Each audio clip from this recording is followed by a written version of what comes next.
Tout le monde pensait que j'étais la pistonnée la plus inutile du groupe Song. Au boulot, soit je jouais, soit je glandais dans mon bureau. Jusqu'au jour où Sun Yafei est arrivé avec un projet bourré de failles et m'a forcé à le commenter devant tout le monde. J'ai pointé ses erreurs sans détour, mais elle l'a très mal pris. Elle m'a jeté son café au visage et a annoncé mon licenciement. Une incapable qui passe ses journées à jouer et à glander n'a aucune légitimité pour critiquer mon projet. Je t'annonce officiellement que tu es viré. Dégage, tout de suite. Sur cette pique aussi agressive que méprisante, elle m'a violemment jeté une tasse de café tiède au visage, devant tous les cadres de l'entreprise. Un silence de mort a envahi la salle. Moi, j'ai simplement sorti un mouchoir, très calmement, pour essuyer mon visage. Puis j'ai regardé Song Mingju, assis à la place d'honneur. Mais, mal à l'aise, il a détourné les yeux sans même oser me regarder. En voyant son petit manège, je n'ai pas pu retenir un rire froid. J'ai pris mon téléphone sur la table, activé le haut-parleur sans hésiter et parlé d'un ton parfaitement calme. « Papa, tu as tout entendu, pas vrai ?» Elle me dit de dégager. Une demi-heure plus tôt, j'étais affalé dans mon bureau à jouer sur mon téléphone quand mon assistant Xiao Wang est venu frapper, complètement paniqué. Il m'a dit que Sun Yafei, sur ordre du directeur Song, obligeait tous les cadres à se rendre en grande salle de réunion. En voyant l'écran de défaite s'afficher parce que j'avais été distraite, j'ai levé les yeux au ciel. Tout le monde savait que Sun Yafei adorait me chercher. Cette réunion sentait encore le piège monter contre moi. Mais puisqu'ils avaient déjà préparé le spectacle, ne pas y aller aurait été vraiment impoli. J'ai poussé la porte de la salle et me suis installé dans un coin. Aussitôt, les chuchotements ont commencé autour de moi. Tout le monde attendait le spectacle avec impatience. Très vite, Song Mingju est entré avec Sun Yafei, habillé en grande marque de la tête aux pieds. Après quelques banalités hypocrites, il lui a laissé toute la scène. Debout devant tout le monde, elle présentait avec arrogance ce qu'elle appelait son excellent projet, soi-disant mûrement réfléchi. Le contenu était franchement ridicule. Face à ce graphique de tendance grossier, digne d'un dessin d'écolier, je n'avais même plus envie de commenter. Quelques applaudissements mous et clairsemés ont retenti.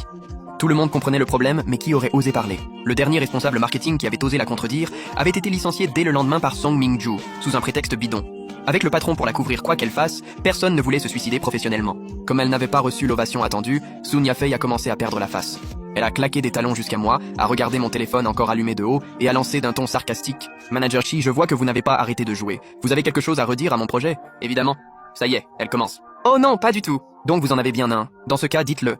Que tout le monde en profite. Puisque tu insistes, je vais te le dire. Vas-y, parle. J'ai hâte d'entendre ce qu'une incapable qui passe ses journées enfermée à jouer peut bien sortir d'intelligent. Écoutez tous. La manager Chi dit qu'elle a un problème avec mon projet. Alors écoutons ensemble son brillant avis. Dépenser 100 millions pour acheter de la visibilité inutile? Autant jeter l'argent dans la rue. Au moins on l'entendrait tomber. Qu'est-ce que tu viens de dire? Je dis que ton projet est bourré de failles. La cible client est mauvaise. Les canaux de diffusion aussi. Et même ton calcul du retour sur investissement est faux. Mettre 100 millions là-dedans, c'est jeter l'argent à l'eau. Toi, qui es? Oh pardon. Je n'ai pas été assez précise. En jetant l'argent à l'eau, au moins, ça ferait plouf. Ton projet ne vaut même pas ça. Une incapable qui passe ses journées à jouer et à glander n'a aucune légitimité pour critiquer mon projet. Je t'annonce officiellement que tu es viré. Dégage, tout de suite. Papa, tu as tout entendu, pas vrai? Elle me dit de dégager. J'ai entendu, je vais m'en occuper. Grand-père, papa, on est à quelle époque? Vous voulez vraiment m'imposer ce mariage arrangé depuis l'enfance? Le vieux Song m'a sauvé la vie autrefois. Cette dette est immense, je ne peux pas l'ignorer. Demain, tu iras travailler chez Song et tu les aideras au passage. Xiaoyu, la tension de ton grand-père est instable depuis quelques jours. Si tu refuses, il ne dormira encore pas cette nuit. Ah oui. Heureusement que ton père me le rappelle. Je n'avais rien senti, mais tout à coup, j'ai comme une douleur à la poitrine. Papa, ça compte comme du chantage affectif, là? Un petit peu, oui.